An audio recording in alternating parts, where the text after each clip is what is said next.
All right, we're live. Monday, August 26th, 2024 for our Columbia School District Board meeting. Please stand for the Pledge of Allegiance. I pledge allegiance to the flag of the United States of America and to the republic for which it stands, one nation, under God, indivisible, with liberty and justice for all. All right, good news. So, good news. Open house tonight. We had a lot of folks attending. Parking lots on the street. Maple Street itself was pretty packed and full. It's a nice day out. So, all three buildings, we had a great turnout with our orientations, high school freshman orientation, sixth grade orientation, and our elementary always draws standing room only space for our welcome back evenings. So, our district provided a hamburger meal. And we had a lot of other supports here. Transportation folks were out there. We had folks from the county out here, multiple groups from the county out here offering our community support. So it was just all around a good night for our community and kind of an annual kickoff we've begun over the last several years. So as we continue, I want to draw attention to our district cement project. And I don't know if I shared any before pictures with you, but I wanted to give you, this is not what it looks like right now, but our cement projects on the far left, you see that is coming out of the south end of the southwest side of our playground of their elementary school. And for many, many years, they've been covered. The yellow stripes you see on there it's kind of a metal plate that goes over the top, a safety step piece that's covered those for many years. And we knew we were slowly losing ground. You can see where they began to crumble underneath. And on the right-hand side there was the summer we finally decided, let's pull it off and investigate, just see what it really looks like underneath there. And literally when we pulled it off, it just crumbled underneath there. We knew we were at a point where we needed to do that, which is why I discussed with you earlier this year, or the summer, that we need to take some steps to fix those. They'd gone beyond their usefulness. Up top, you see the railing. I didn't quite get the best angle, but it's got a serious lean to its right. You can see there. Over time, similar things have happened. We've attempted to make some repairs. You can see down below with welding, different options. And we were fortunate enough, Amber helped us through this, where we secured some grant dollars to assist some emergency repair pieces again. So that's been beneficial and helpful for us. And the after, you can see, is they're fixed and ready to go for the first day of school. The company came in and did an amazing job. I tell you what, I've never seen a set of handrails done. And I'll be honest, it was tricky because those came in just a little sleeve and it was busting out kind of the edge of that concrete. But the way they came in and literally cut out a decent chunk, and I watched them drill in and they make different new rebar now that's coated so it doesn't rust.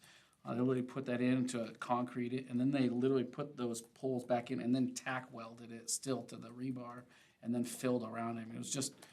they really did a great job. Those things are about as sturdy as can be now. So we were a little nervous about those, the longevity of that. But they did a bang-up job on that. And then on the far right-hand side, that was actually yesterday. So they still have the caution tape around it. But that's the high school, the west entry of the entry steps. Those were beginning to have the rebar exposed on those as well, too. So while we're at it, we took care of all of that all at once. And again, the best part of all of it is we were able to get that done with some emergency grant dollars. So, we appreciate your help getting us through that and saving our general fund balance in the end as we work through those pieces. Awesome. So, last piece I would say is that our students are even giving us feedback already. So these are the West End steps at the elementary, and they also wanted to share their appreciation with us in chalk after we got our new steps down. So. Our students have taken notice that they appreciate the steps that we've had already. So, that being said, if you're ready, we're going to move on to our oath of office. I'm excited. We have Oscar here and Ivy here, two of our board reps this year. Well, not two of, our two board reps. And I told them that I would go over our oath of office, and so we'll get that done so that we can move on with our business. So, Oscar, I'm going to get started with you if you want to follow me out here. Camera ready, Brad? I'm going to stand here and you just stand here. All you gotta do is raise your right hand. Make sure your right hand, okay, you got it right. So I'm gonna say it and you just repeat it, okay? So I state your name, I, Oscar, do solemnly swear do solemnly swear that I will support that I will support the Constitution of the United States the Constitution of the United States and the state of Washington, and the state of Washington, and will faithfully perform and will faithfully perform the non-voting duties the non-voting duties of student representative of student representative to the Board of Directors to the Board of Directors of Columbia School District, of Columbia School District, number 400, number 400, in the county of Walla Walla, in the county of Walla Walla, state of Washington, state of Washington, according to the best of my ability. according to the best of my ability. Congratulations. All right, Ivy, you ready? Yep. Okay. We do the same thing. And I'll hand these to you. We have to collect signatures from you, so before you go, we'll sign these, okay? Because then we gotta submit these. Okay, so Ivy, raise your right hand. State your, so I, and then state your name, I, Ivy, do solemnly swear do solemnly swear that I will support that I will support the Constitution of the United the States Constitution of the United States and the state of Washington, and the state of Washington, and I will faithfully perform and I will faithfully perform the non-voting duties the non-voting duties of student representative of student representative to the Board of Directors to the Board of of Directors Columbia School District number 400 of Columbia School District number 400 in the county of Walla Walla, in the county of Walla Walla, state of Washington, state of Washington, according to the best of my ability. according to the best of my ability. Congratulations. All right. So I'm really excited for our student reps. They really did an amazing job of working through this process to get here. I'll be meeting with them later on this month, and they'll have their first presentation to the board at our next business meeting. So, anything from the board before we move on there? Welcome. You will find, that a little bit of work, as we talked about a little bit on your end, but the board generally wants to hear your thoughts and ideas, and they'll ask you throughout the year about things that come up, and obviously as you report to them, we may have specific tasks or things we want to take a look at, but we appreciate you being here. Okay? Board operating principle review. Effective meetings, be prepared. I'll do the board. You want to do the superintendent? Yep. Board, read all materials, call and ask questions in advance, seek clarification and information as needed. When possible, explain to the superintendent in advance about concerns about a proposal. Superintendent, develop recommendations that combine the best interests of schools and the needs of the district within the region that reflect the priorities and goals that have been adopted by the board. Any changes or additions? Yeah, we have 2 changes to tonight's agenda. I will walk you through them on the slides, but we're gonna remove the OPMA training. We were kind of getting set to do that annually. At the time, we were asked to do that. And the RCW had some adjustments, and so now they're asking within 90 days of office, so we don't have any new board members. And they're now asking for a refresher training every 4 years. So we do not have to go through that every single year, but I'll certainly bring that up each year to check and make sure we don't need to renew that. May I make a suggestion? Yes. New board members, can you onboard them and have them do that on their own? Yes. Okay, that'd be great. All right, sounds good. The last piece we're gonna add to new business, 11.3, the Carl Perkins Grant Assurance. The reason you don't see that on there is unfortunately Keely just didn't get us the document in time to get it on the agenda. This is a yearly form. It was just given to you, so you have it there. But CTE, the Carl Perkins Grant, we put in for it every year. This is the signatures. What you're approving is you're approving us to put in for the grant this year. So it's giving us authority to put in for it. And what you'll see as you look at it briefly, it just basically says we will follow all the state and federal guidelines on how the money is to be spent and how we allocate and do all those pieces in there. So you're giving us permission to pursue going after those grant dollars. Okay. Moving on the consent agenda. Entertain a motion. I'll make a motion to accept the consent agenda across all 6 categories. I'll second.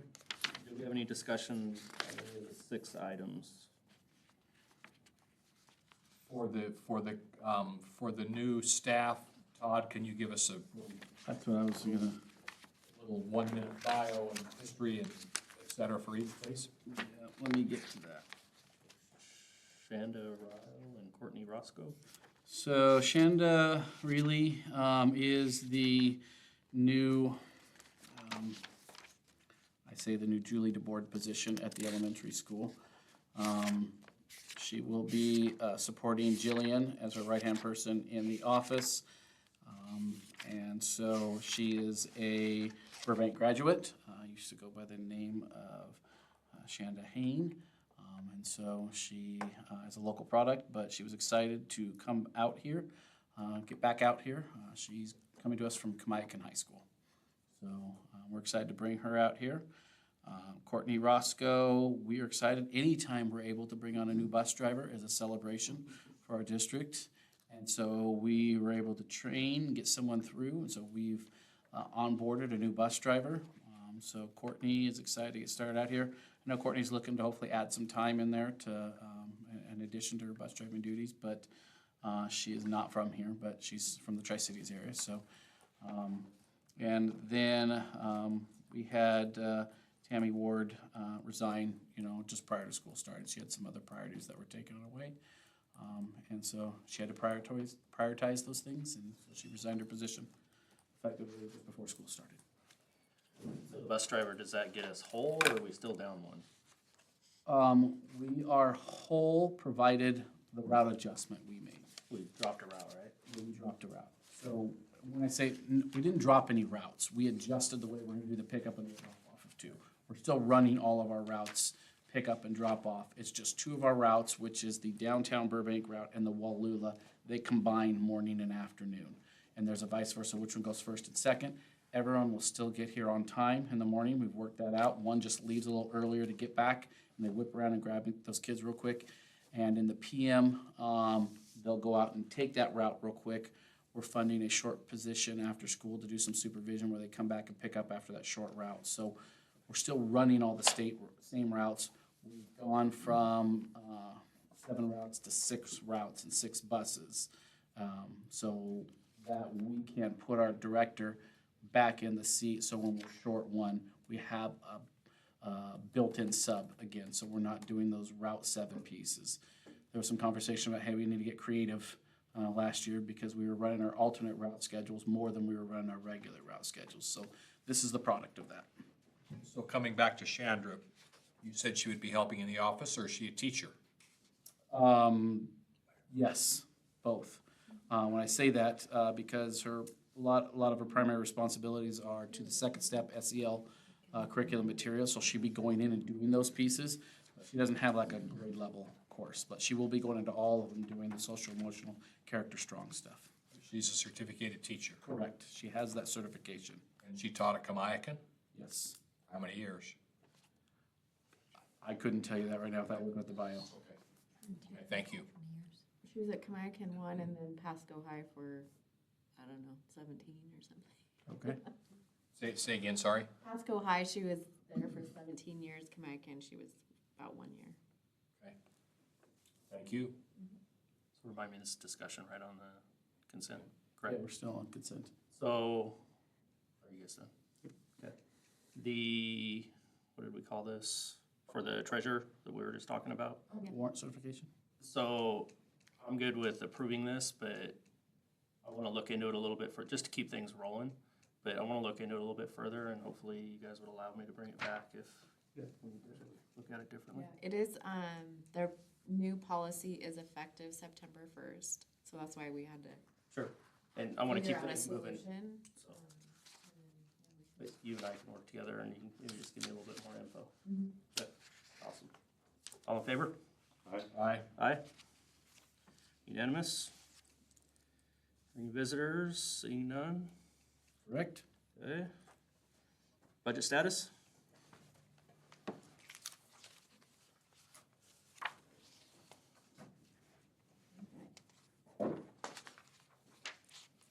We are going to start with general fund for the end of July. We were at $2,314,281. Capital project fund, we are at $249,995. Debt service, $255,680. ASB fund, we're at $182,667 with $491 still in the private funds.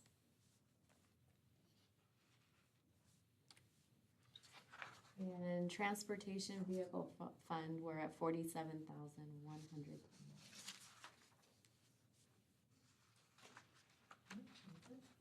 Questions on financials? I know I keep asking about the private funds. It looks like we're spending it down at the end of the year, and then do we get replenished? The private funds, most of that balance is Invest Ed, and it has been the recommendation to, once that is depleted, to keep it in general fund. So once that's gone, it's gonna be in general fund now, so we're not gonna have We'll that see it on there. there once that's gone. I think, Isn't it harder to get that to where it needs to go when it's in the general fund, or no? no, Okay.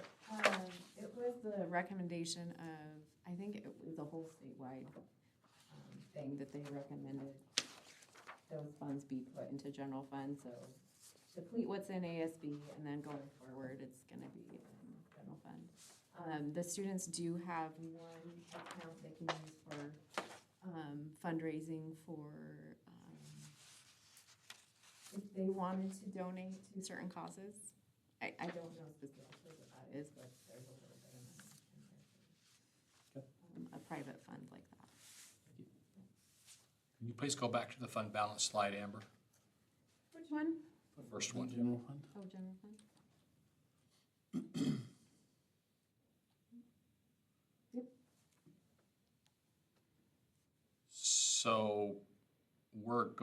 So between the end of last month and the next week, we're gonna spend $800,000. It's estimated. We have a lot of grants that are spending down. Okay. And a lot of those invoices aren't gonna be coming in till September, October, and we're gonna be posting all of those back to August. Okay. Part of that is also, we have ESSER money. We just got some vans. We got a good, maybe 200,000. Those checks have all cleared? They haven't gone through yet. Okay, thank you. But that's gonna be part of, that's our estimate now. Okay. You're So- entering a heavy spending time where you're cleaning all that up right now, right? Yeah. You're gonna, between now and, I mean, she's gonna have a lot of things going around, spending out those final pieces. You're kind of at that, in a budget cycle, you know, we're already starting a new year. She's just starting on cleaning up the end of the year in terms of that for the cycle, so. But within that, we're spending that, but in September and October, I'm also gonna be requesting reimbursement for a lot of that too, so it's just, it's a lot to kind of pinpoint right now. Okay, thank you. Hand that over to Mike. So, before Mike begins, I'm actually gonna jump in and just say, Mike and I quickly talked about, so this is I know this is all like we're kicking off the year, but Mike's finishing up last year, right? So this is the last of our kind of end of the year reports. You had Mr. Yale here earlier this summer and Mr. Miller's here last month. Mike is gonna be looking at some things, and I appreciate, I don't know if he'll go into it, but I was gonna jump into it. I don't wanna steal your thunder, hope I don't, but I appreciate what he's done here, and he's looking at some of the data very differently with some of these pieces and how he's looking at that. Even, dare I say, even with the help and use and support of AI on some of these pieces that we're looking at with that. So I just want to say, as we talk through it and look through it, you're going to find some interesting information and more than just the basic, low, medium, and high stuff we were talking about in terms of that. And so again, this is kind of, as we start talking about what else can we do with this and where do we go with this, we're still just at the tipping point of all this stuff, but I want you to see the progression of some of the things we've been talking about from the beginning of some of this stuff. So, there, put a lot of pressure on you there, Mr. Taylor. There you go. So this all started at the end of last year based on, I have to do it with our school improvement grant. I have to do an end of year program review, and they ask a whole series of questions. So with the help of Mariella, our office manager, I put together an Excel spreadsheet with every student And all of the different columns that I had within this spreadsheet were if they received special ed or not, their lunch cost, if it was free, reduced, or full price, their cumulative GPA for the year, if they received limited English proficiency services or not, their ethnicity, days absent, days present, days excused, unexcused, the total number of hall passes that they used within the year, discipline events in the year, if they met their reading growth goal in iReady, and how many points of growth that they made in their iReady reading. And so I have 186 lines by all those columns, right? And there's no way I can look at that and be like, what does it all mean? So I uploaded that into ChatGPT and asked it to find correlations among populations and reading and days absent and reading and discipline events and reading and GPA, and it actually prompted me to see if I wanted to see if there's correlation between more things. So it actually created the graphs for me as well. And so this is average discipline rates between students who receive SPED services and students who do not receive SPED services. And so this doesn't have to do with our reading, but we're looking at everything, right? Our population of SPED students is small. One of our special ed students I suspended 4 times last year, which is rare, but it might have, there is a disparity usually, not that it's good, but this one I think is thrown off a little just by one of our students. Average discipline events, if you receive limited English proficiency or not, that one's pretty even, which is good to see. By ethnicity, so some of the majority of our students that are not Hispanic or Latino, we have like 1 Cuban student, and so that, Cuban student, I don't remember if it was that, but got in trouble, so it shot that column all the way up. So I had combined white students and students that were minority students. It looks pretty even. But getting into reading, so each of the X's is a student. Cumulative GPA is listed across the bottom, and on the left is the number of points of reading growth. So you can definitely see that, not necessarily, I mean, with kids that have a 4.0, it's harder for them to make high growth in a subject area because they're already performing so high. But definitely as you drop below a 2 point, you see far fewer X's of growth on that. And then the anomaly kid that gets a 2.0 and 120 points of growth. I actually think that may have been the same person that I suspended 4 times. So I don't know how it all works, but average reading growth for limited English proficiency and not.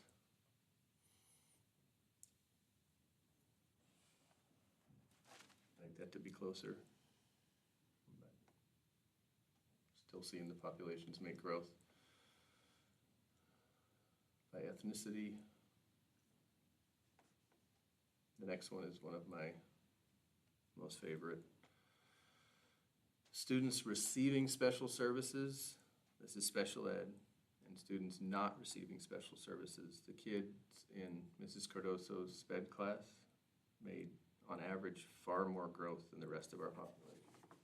That's a really cool slide and a really important for us to look at, because we talk about, I mean, Mike will jump into it, but I mean, we talk about the service supports are getting additional supports and, more intentional supports on those pieces, but they've got to make up ground, those kids have got to make up a year plus at some point to continue to grow and develop on those pieces. So this is, a slide that we shouldn't look at as what's wrong here, but we really should look at that and celebrate that as a lot of hard work going into that, and those kids receiving those additional time, support, and critical interventions. They're making the gains there on that, so. Yeah, I saw this in June and I was right in touch with Mrs. Cardoso, like, this is great. It's good stuff. Yeah. This is reading growth correlated with their free and reduced lunch cost. We've done some of looking at this in the past, and typically our kids who receive free and reduced meals are not performing as well as kids that are paying full price. But our kids are receiving free meals that qualify for free meals because everyone's getting a free meal right now. This is ones that have actually turned in an application and have qualified. They're performing at a higher rate than our full price. This is growth. Hasn't that always shown, like you were saying, opposite of that? Yeah, that Poverty. bucks the trend. Kiddos struggle with poverty. Typically, that's your, So this is average growth. This is not like they scored 25 points. This is saying, this is talking about how many points they grew from where they started the year. if they started lower, they have more of an opportunity at some of that as well, too. It's great to see that growth piece. This one, I was just interested because you would expect it to look like this. The more absences are along the bottom and reading growth is along the left. You would expect to see that the more a kid is absent, the less they improve in any area. And it is just consistent. You can kind of see it that 20 days, it starts to go downhill at that point. And this is absences per year. So, But isn't it a little bit odd that there's quite a few students who were not absent very much, who grew zero? we don't know, yeah, I mean, those kids could be high, they could be low. I mean, we have kids that have not made growth. So keep in mind, some of that too, like if you got a kid that doesn't miss many days, but they scored off the charts that first fall test, they're limited on how far they can grow between that fall and spring test. It recommends a growth, like, amount after each assessment. And I don't know what to call it, like the growth potential, or they have a growth goal and a stretch goal. And those, it's not like every time you take the test, it's 10 points higher the next time. As kids score higher and higher, that projected growth or recommended growth starts to shrink as it gets higher. And this is all based on our iReady stuff, but I think that's my last one. Yep. Questions? The power, I mean, like, I made a comment about using ChatGPT at our staff meeting, and someone said something about cheating. There is no way in any reasonable amount of time that I could synthesize this data and have usable information that we could make some decisions on or celebrate from. And I'm sure that was done with AI too, right? It was. That would have taken Todd forever to design that picture, but look at how quick it was.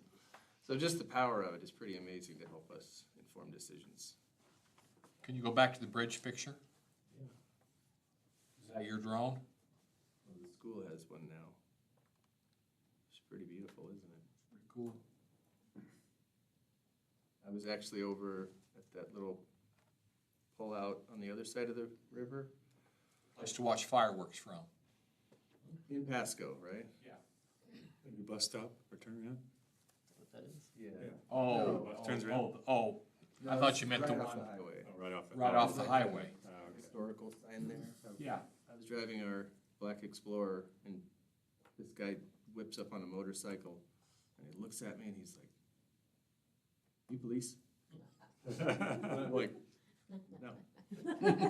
Quickly take a picture, get in the car and leave.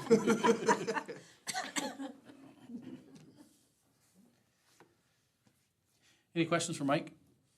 Again, just wanted to show, again, pretty cool is what you can kind of do next level of some of this stuff. And again, we're just kind of starting with some of these pieces. We begin looking at the trends and some of these pieces, but I kind of said, we got a long ways to go with this. I kind of showed you the very beginning of some of the stuff, but we're really getting down to some of those formative measures. That's what we do with that stuff, with the planning and more so our supports and interventions and what we do with kids. We're kind of just at I still feel like we're just at the very beginning stages of some of this stuff, so.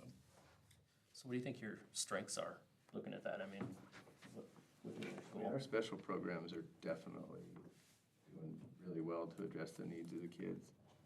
I think Daisy does a great job, one, connecting with our gen ed teachers, but being really targeted on where she's serving kids. She's not a veteran teacher. She's been at it 2-3 years. But they're definitely making some amazing growth. I'm pleased to see that kids that are free and reduced are still making growth. Because I know in the past, as we've looked at it, that was one area I think that caused us to qualify for school improvement.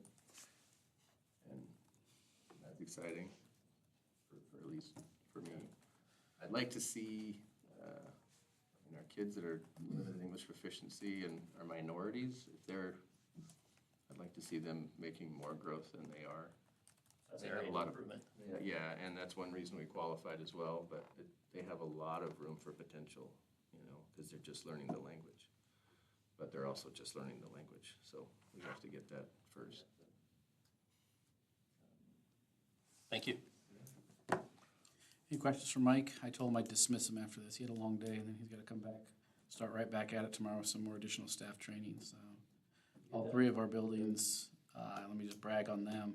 We had PD today, and we've been talking about things with PBIS and some different things of how we look at supporting kids and kicking off our year.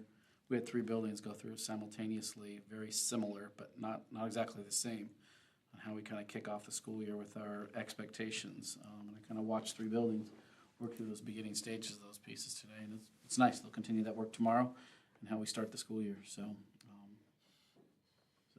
Appreciate you, Mike. good work. Thank you. Thanks for being here. I have to be here tomorrow, did you say? Part of the day. District door security project. All right, so this is the part where we skip the OPMA. I know, sorry to disappoint you if you were expecting that video. But, moving along. So over the past 2 months, July and August, I began a conversation with our community through our district newsletter, just informing them of the outlook of projects we were looking at doing. And the thing I want to highlight to the board, I've discussed kind of informally with the board, electronically, is really our door security is really 3 parts. One is our electronic access control, which for the last, if you want to call those fobs, some people call them scan cards or whatever, but that's your electronic piece. And that's one component to the door security piece that we're still continuing to look at. That went down across our district over the summer. It was a product that was no longer supported. We couldn't even get, once, for the lack of better terms, the essential brain of it, the main component, mainframe of it, went down, and it's no longer being supported. So we knew we were on borrowed time with that. So we basically took the old equipment and upgraded it with that allowed us to get back up and running by the first day of school. But still, essentially, we're still using the same hardware, or the same infrastructure. We just updated it to a cloud-based system. Basically, it's as if you were to update your phone, right? You're still using the same phone, but you did an update to it. And we've got that up and running. So it's something that we know in terms of just the electronic access control down the road, we're gonna need to invest some dollars into it down the road that we can plan and make a plan, talk to our community about. It's gonna be, it's not cheap to do that, but that's something that's not urgent right now, and it's up and running and functioning for the first day of school, and will continue to function.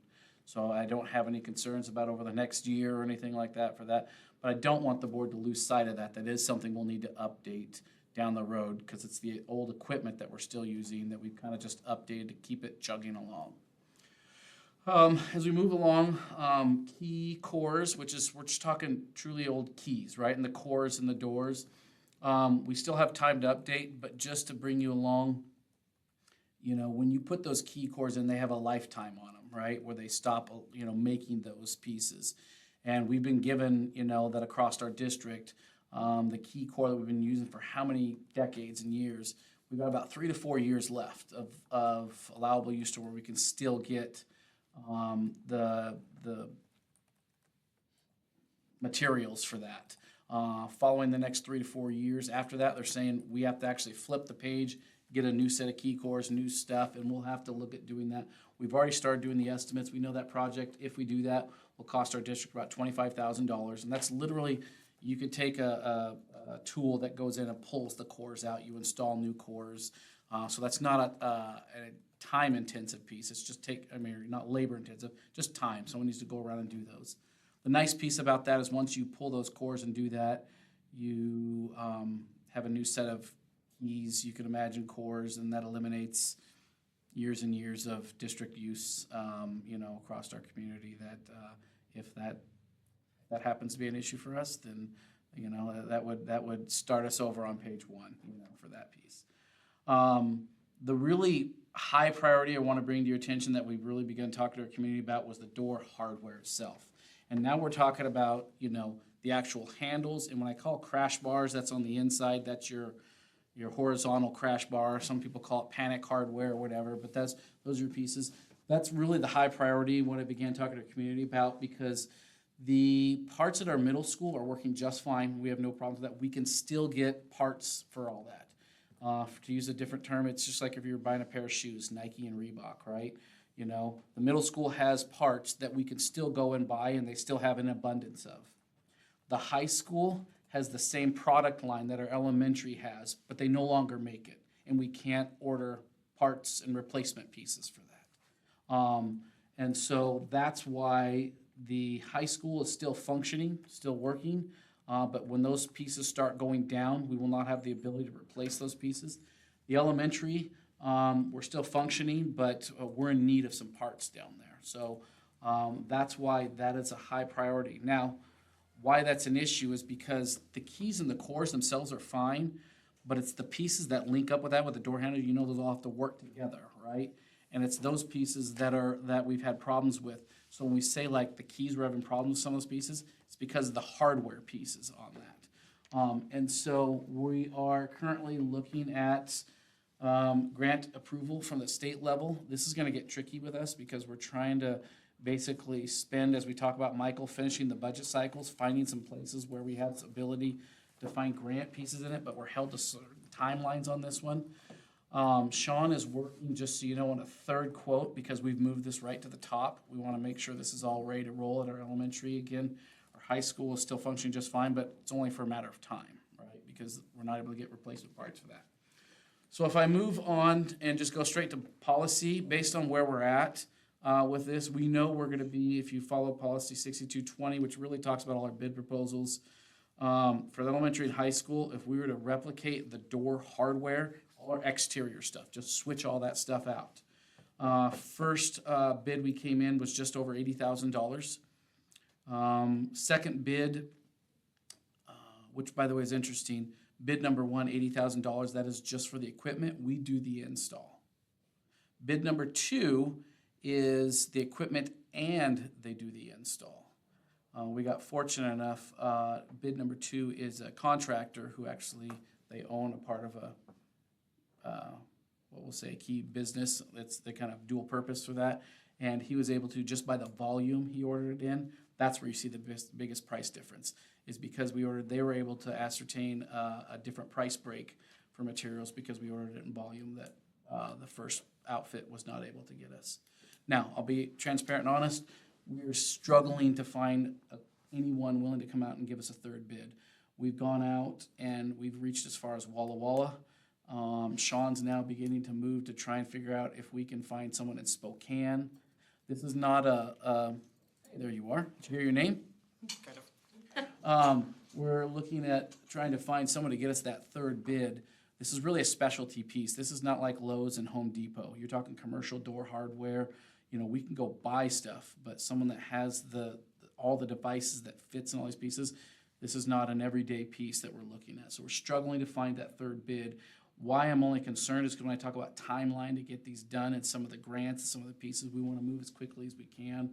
I'm going to look to see what our options are if we don't have things. I mean, he's going to start looking outside, like I said, Spokane, Seattle, things like of that area. We've already worked through our small works roster that we have, and we haven't been able to find a third person to come out and do this. So I want to bring that just to your attention that when we're ready to roll, I'm going to want to move pretty quickly on this.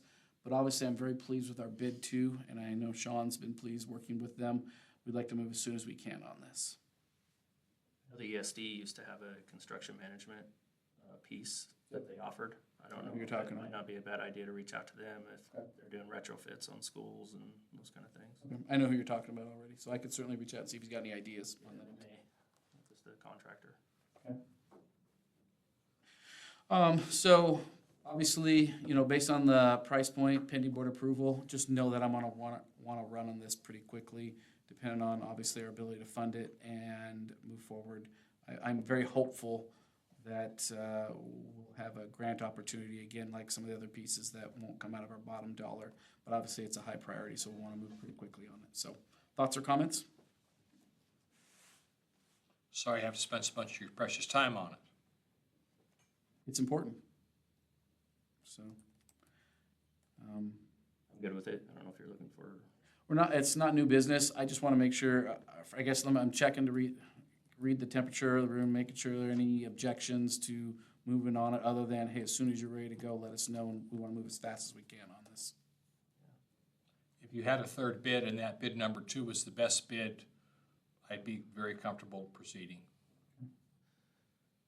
I don't want to muddy the water on this, but maybe while they're doing this or whoever's doing it, if we get to that point, could we maybe get a quote on being able to lock those doors from the inside at the teachers' locations? I know we talked about that a while back, from a So keep in safety mind, standpoint. this is exterior doors. So, but I know what you mean. So a separate project. So we can get it on the radar, maybe we could clump it in with alarm, the key. We could look at that with cores if we wanted to do that. Okay. I understand where you're going with that now. Okay. If you're good, I'll move on to district transportation. Reminder that the purpose of the district transportation, we began working on this probably almost 2 years ago, 2+ years ago at least, maybe 3. I don't know if I go back and look at the timeline, but we were incurring, for the lack of better, I could just throw it out, over $100,000 in any given budget cycle on third-party transportation post-COVID. And we knew we were just spending money for third party. We're talking our motor coaches, things like that. We remain committed to get all the kids to all our activities, but with our bus challenges and things of that nature, we invested in third-party transportation to look at reducing those transportation costs down the road. 2 of the 3 vans have arrived. They're on site. If you drive by the transportation department, you can see them sitting in there. We moved them out that way. Nakia's been helping me work on insurance and things of that nature as we speak. But I'm excited that we have 2 of the 3. They are F-350 transit vans. Keep in mind, I want to highlight, they are all-wheel drive. We had an option to get 4 of them at rear wheel or get 3 at all-wheel, and we chose the 3 at all-wheel because the potential of, wrestling, using them in the winter, cheer, postseason play, we felt it was safety, that all-wheel drive was what we wanted to look at. And the final piece, I know it's been come up in the past that we're talking about, well, it's nice if we have these, but what's our future to replenish these? So Amber's helped create a revenue source for future replacement. Basically, it just begins, it's account transfers, but Rob and Peter to pay Paul. As our district uses these, we'll begin putting money aside by different account codes, by different clubs and different activities use it, and based on usage and mileage as if you were traveling different places. And we'll basically start setting money aside to replace those as those are used. Does that make sense? So after a useful life, whatever that is, 15 years, we should have enough money to go buy new? I hope so, Or are we just or gonna- real close. Or are we just gonna pull some money in and use it to help purchase? We charge programs as they use them, and so depending on the usage we get. Does that make sense? Yeah, I understand. It sounds like it might be underfunded by the time it's said and done with that formula. It's possible. But it was at least to get it up and going started, we knew we at least have something there. Prior to that, we didn't have anything on that one until we started looking at creating that. So it was a start, and I just knew that was a concern moving forward, like how do we go about doing that? And I certainly think, it'll help along that way. your estimated life for 10 years, 15 years? I hope so. Yeah, at least. I know we do 10 on ours, that's what they figure on the turnaround. You know, they're brand new, 10 passengers. They're beautiful inside. I mean, they're nice. They're the same beautiful inside in terms of, I mean, when I say that, I don't want you to think they're like decked out in leather or anything like that. They're not. But they'll clean easy. You know what I'm saying, for usage and things of that nature. The flooring, you're not talking like carpet flooring. I mean, they really did an amazing job in that conversion. It looks like they were built that way. If you remember, these were either 12 or 15 passenger vans to begin with. But we had to get them retrofitted to go 10 passenger for Washington State standards. So they went to a third-party vendor. They look like you wouldn't believe in the back. And the nice part is because you went from 12 to 15 to a 10, you got storage in the back as well, too. What's our average load to TriTech of students on a school day? I couldn't tell you that this year. Obviously, it started last year. I mean, we got a handful of kids. We take them on bus. I have worked with Dana to talk about the possibility of doing that. There are some rules and regulations we have to work on. I can tell you we're not allowed to take these for like a normal AM/PM bus route. There's some transportation issues having to do with, it's just as simple as like they don't have the stop sign and the little swing arm, right? So there's some things that the regional transportation coordinator says, like, you can't just send that out in the morning to pick up kids. But it can be used for certain things, and that's what I'm checking on to see if those things such as TriTech, or if we have a kid that we're taking for certain programs in certain places, are those allowable uses for that? That's what we're working on. I already entered into our bargain agreement to ensure that we're allowed to do that by contract rules. So, Awesome, thank you. the next one, by the way, since the last time, I did get just this afternoon, the third vehicle, it will be hopefully on the road within the next week, on its way here. So, that's this afternoon. Any logos or anything going on? Eventually, yeah, we'll have to. Okay. We're still trying to get them insured. That's fine. They were just, last Wednesday they arrived here? So, hasn't even been a week yet. So. Policies? So I bring to you today 3 pages, really, 1, 2, 6, 7 policies coming directly from, this is standard WASDA language. They're all essential. They deem them essential because of specific regulations, bills, laws. I did not bring you anything that was not essential, but WASDA is bringing you policies as a first reading on graduation requirements. The sex-based discrimination, sex-based harassment is all based on Title IX requirements. Those are federal requirements that have come down. I've talked to you about those in the past. They have made some adjustments to restraint, isolation, reasonable force. Washington State's making some emergency rule changes on student discipline. I went the wrong way. Emergencies, Title I, parent, family. You can see just things that are required by law, deemed by WASDA. And so I brought you 7 policies for a first reading. So I understand WASDA says it's essential. Do you have any concerns over any of them? Don't mean to put you on the spot, but, I don't think essential means that we have to. I think it's a good, strong suggestion. So, Yeah. Here's what do I have concerns about them? Well, possibly. To be frank, fair. But is there a way to change a line or two, or to, still capture? that's always possible. If we want to look at doing that, my first piece would be go to legal counsel on that specifically before I adjust any WASDA policy. So if we really wanted to look at that, we could. If there's some things we want to look at, then we certainly can. But again, keep in mind that the key on this one is a lot of these, it comes right out of this, which is, the parts of the Title IX, which is federally pieces on that. Now, if there's some specific language in there that we want to look at, we could certainly have legal take a look at that.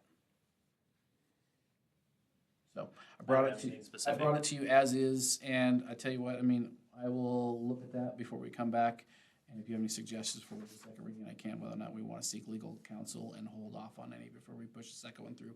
But I wanted to bring it to you as it is in the first reading, so you see what they're suggesting. Thank you. Anybody have any discussion on any of those policies at this time? This first reading? I'm with you on the, Okay. take your time. Okay.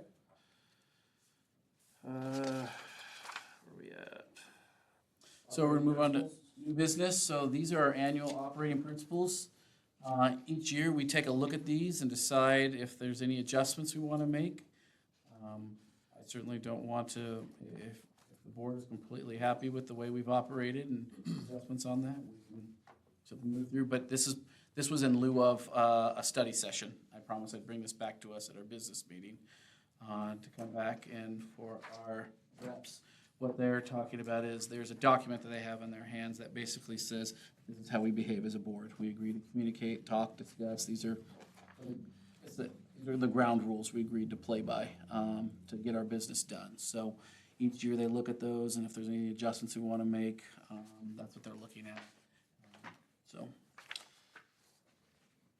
I don't really care if we wanna make any changes. I like to have this in place, you know, especially early on in my board stuff, is because we had a lot of turnover, different board members. It just keeps the, you know, the mission in front of us. Yep. You know, so I bring it back to you, just put it back in front of you each year. But, you know, it's tough. We've all been on there for a while, so it's the same over and over, so I mean, I'm good either way. Good leaving it.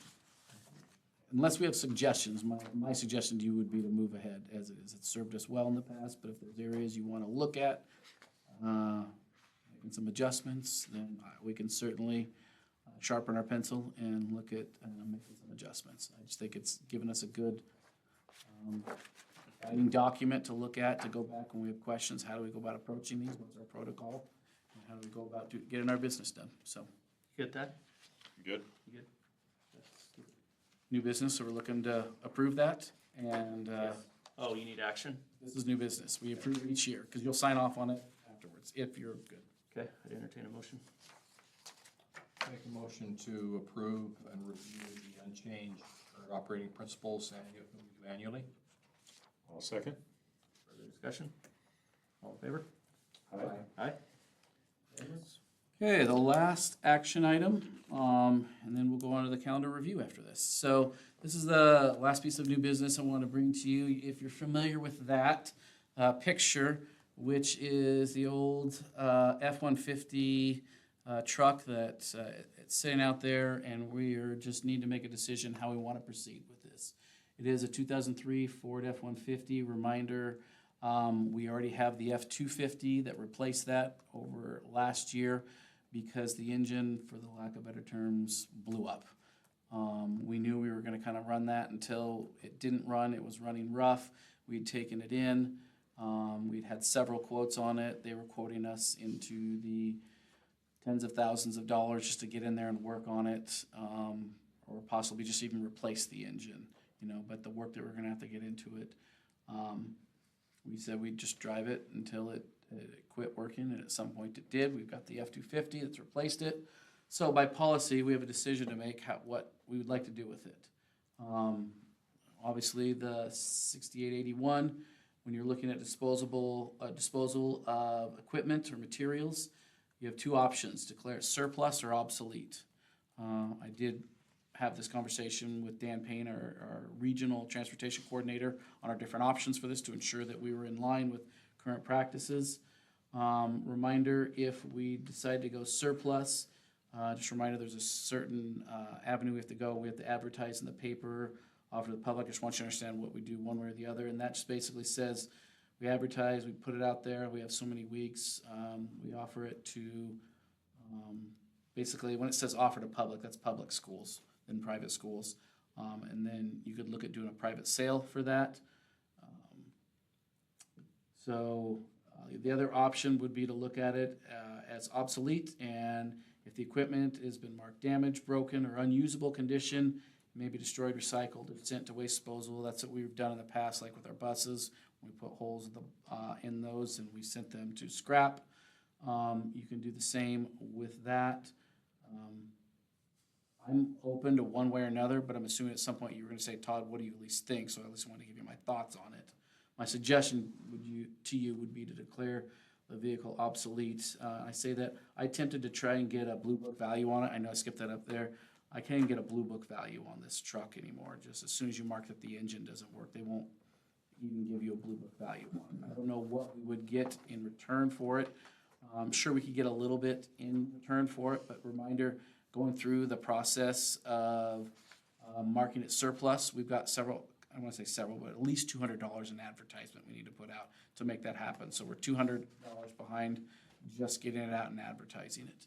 If it's marked obsolete, you bypass that and you go to, it can be disposed of, at which we can collect whatever we can out of it for disposal, scrap. So my suggestion would be, based on that, scrapping the vehicle based on what I think we can get out of it. But again, we can go either which way.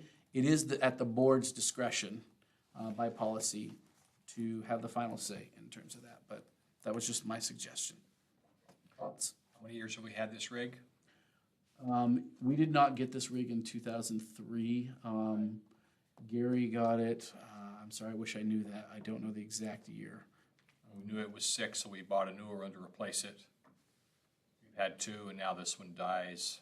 Yeah, we still have our flatbed, that's still working and functioning for us, but that F-250 that we got with the van purchases, we were able to get that through grant, took the place of this.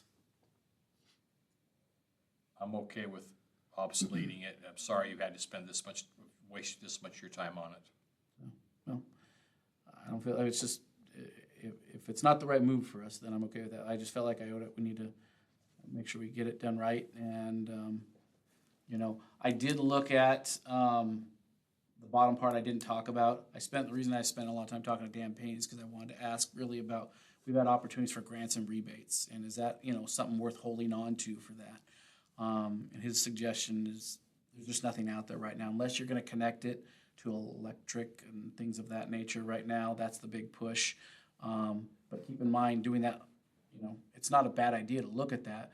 But whenever you decide to invest in that, there's a whole investment up front you've got to put in before you're able to benefit from that. So I've learned that the hard way from listening to a few other superintendents locally about that. Do we have any type of auto mechanics on site? I mean, schooling type stuff? We have our metal and wood shop, but I wouldn't call it auto mechanics. We have kids that tinker around in the shop. I just thinking out loud, we got an opportunity for a project for some kids, and I bet that would be worth some money. If it had an engine in it that worked, might be worth, I don't know, not trying to muddy it here, just a thought.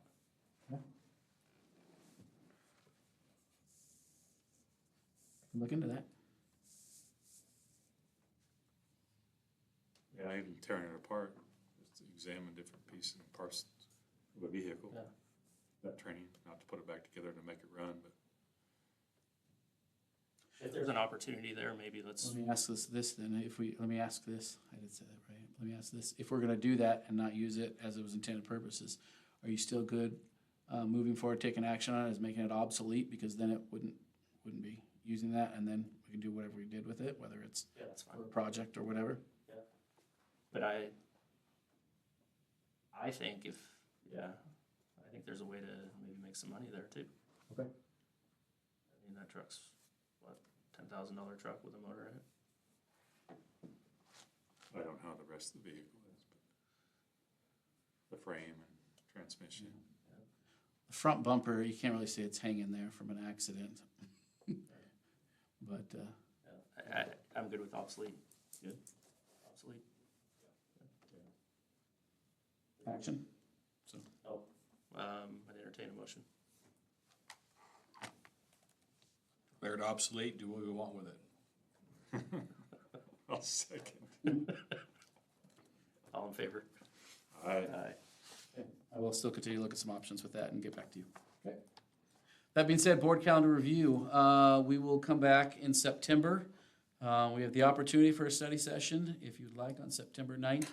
I do not have anything to read to you initially right out of We missed 11.3. Perkins grant was, I missed that, I'm sorry. I didn't put that back in there. Told you I'd walk you through that. Perkins grant was, yes, gonna be 11.3, so, even though I don't have a slide for that. That was my fault. So, Perkins grant, you see in front of you, again, those are just the assurances that will allow us to move forward, to pursue the grant for our CTE programs.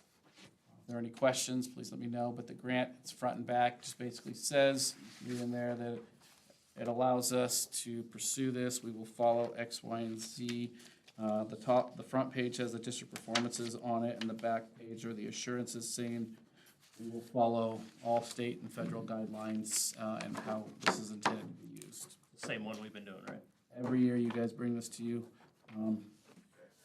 Without this, we can't apply for the grant. Entertain a motion. Come on, Thad, it's your turn. I'll make a motion to approve the Carl D. Perkins grant assurances.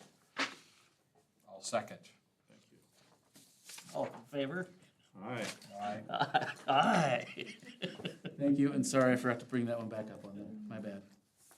So now going back to September, if there's nothing pressing for you on September 9th or something you want me to bring back to you right away, then my suggestion would be we'll meet on the 23rd for our annual business meeting. There are some things we can certainly check up on warrants. And there's a few, as I said, I can follow up with you between now and then, but, questions? I think I'm good. We don't really have anything to study on the 9th, do we? I don't have any suggestions to bring to you, no, unless you have something you'd like to bring to you before. Otherwise, we'll continue to meet with our business meeting on the 23rd. I'm good. You good? Third. I'm good. You have the gavel. We're adjourned.